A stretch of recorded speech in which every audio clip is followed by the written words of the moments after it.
Assalamualaikum anak-anak, apa kabar kalian hari ini? Semoga kita semua dalam keadaan sehat walafiat ya. Hari ini kita akan belajar mengenai karya seni rupa daerah, mata pelajaran SBDP tema 3, subtema 3, kelas 5.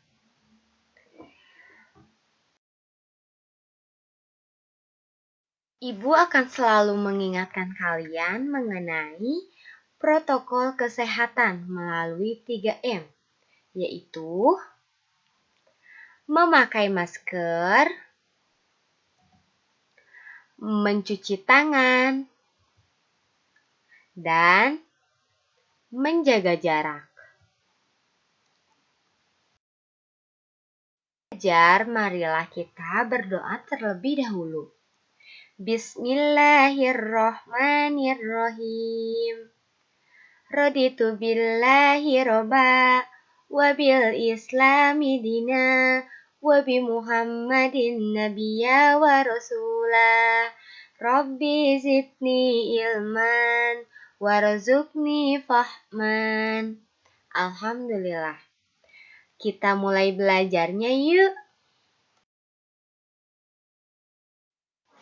Keberagaman karya seni rupa daerah. Indonesia memiliki kebudayaan yang sangat beragam. Kita sebagai warga negara Indonesia harus bersyukur karena Indonesia kaya akan keberagaman budayanya.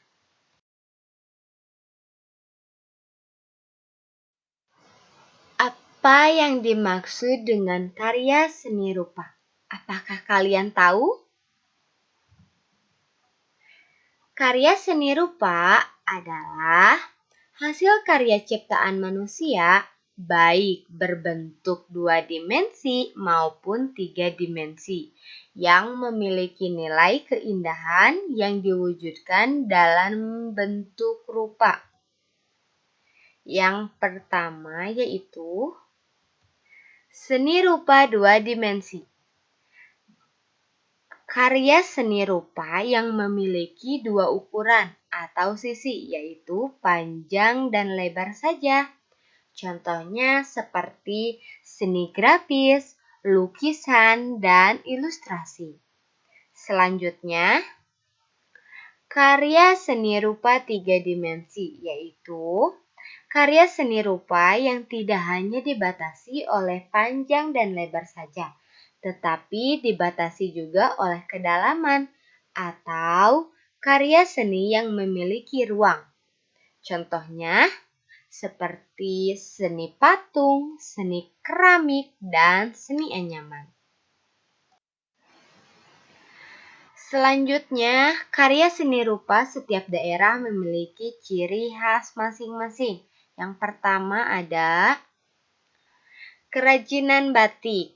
Nah, batik dibuat dengan cara melukis dengan menggunakan canting dan kuas di atas kain dengan bahan dasar yang dipanaskan, yaitu lilin.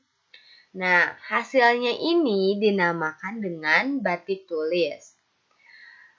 Daerah penghasil batik diantaranya Yogyakarta, Solo, Pekalongan, Bali, Cirebon, Madura, dan Tulung Agung.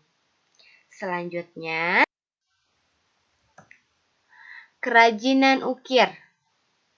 Kerajinan ukir dapat berupa seni ukir kayu, seni ukir batu, dan seni ukir logam.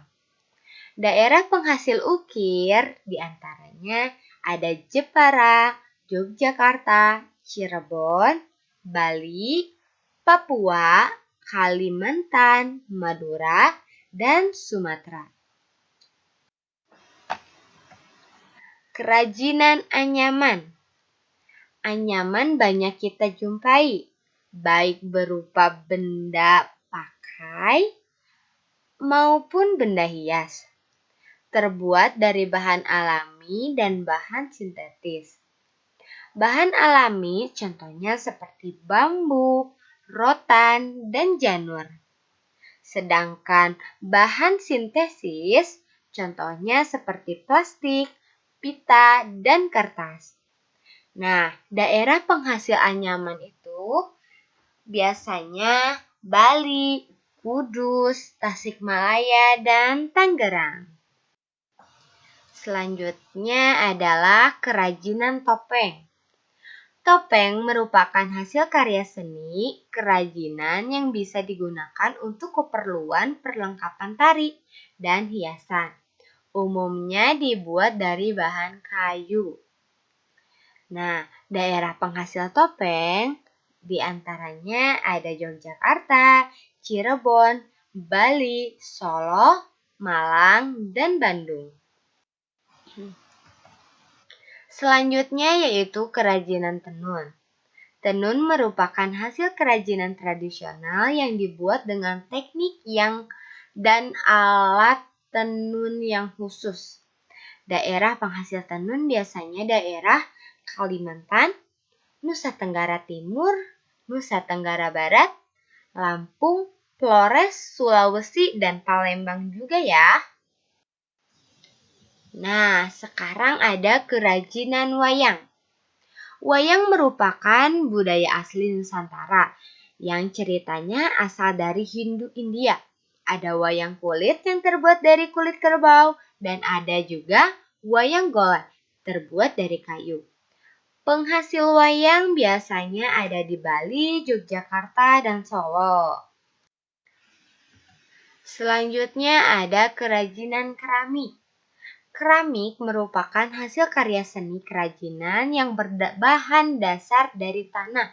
Contohnya vas bunga, guci, mangkuk, cangkir, dan lainnya bisa dilihat ya seperti gambar di samping ini. Daerah penghasil keramik itu biasanya di Kasongan, Yogyakarta, Klampok, dan Mayong di Jepara. Nah,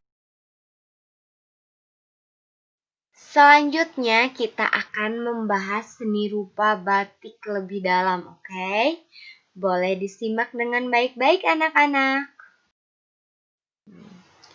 Batik memiliki dua macam, di antaranya ada batik tradisional dan batik modern.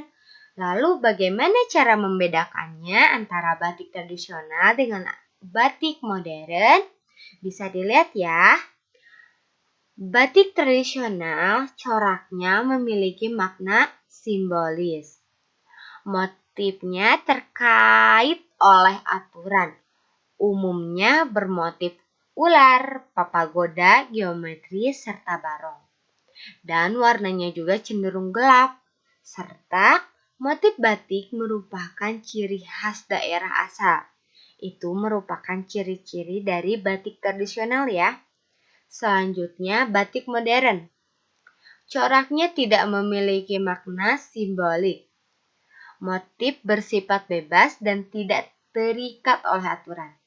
Umumnya bermotif tumbuhan dan rangkaian bunga.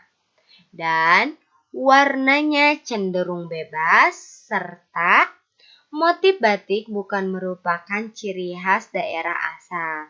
Itu merupakan ciri-ciri dari batik modern ya. Selanjutnya ada teknik pembuatan batik. Yang pertama ada teknik tulis, yaitu teknik yang dibuat dan digambar menggunakan cantik. Pembuatan batik seperti ini memakan waktu yang cukup lama loh, yaitu kurang lebih 2-3 bulan karena pembuatannya yang secara manual. Yang kedua yaitu teknik cap. Teknik yang dibuat dengan mencap kain menggunakan stempel. Proses pembuatan batik seperti ini membutuhkan waktu kurang lebih 2-3 hari. Jadi lebih cepat daripada teknik tulis ya. Nah, ini adalah teknik terakhir yaitu teknik cetak atau sablon. Teknik ini dibuat dengan cara disablon atau menggunakan alat cetak. Bisa dilihat ya dari gambar ini.